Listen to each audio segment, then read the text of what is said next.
বিশ্বকাপ নিয়ে পরিকল্পনা আর মার্কিন মুলুকের জয়গান গাওয়া এবার আইসিসিকে ধুয়ে দিয়েছেন বাংলাদেশের প্রখ্যাত ক্রিকেট বিশ্লেষক নাজমুল আবেদীন ফাহিম।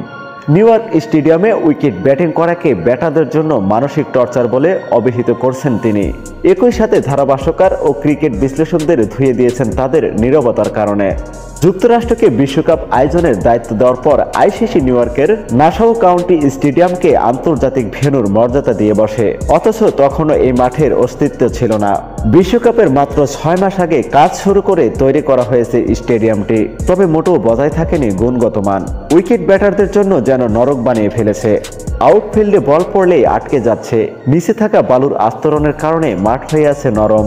দক্ষিণ আফ্রিকার বিপক্ষে আগে ব্যাট করে শ্রীলঙ্কা 77 রানে অল আউট হয়, এবার ভারতের বিপক্ষে আয়ারল্যান্ড অল আউট হয় 96 রানে, যারা 50 রানের মধ্যেই হারিয়ে ফেলে 8 উইকেট।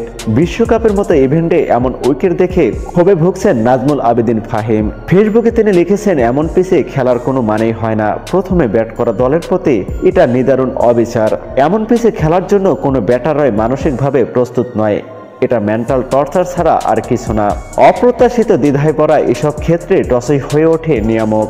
বাংলাদেশের সাবেক ক্রিকেটার শহীদুল আলম রতন সেই পোস্টে কমেন্ট লিখেছেন, আমি অনুমান করেছিলাম এমনটা হবে। বিশ্ব ক্রিকেটের পণ্ডিতরা কিভাবে এমনটা হতে দিলেন? ক্রিকেটার এবং পুরো ক্রিকেটীয় সম্প্রদায়ের প্রতি এটা ঘোর অবিচার।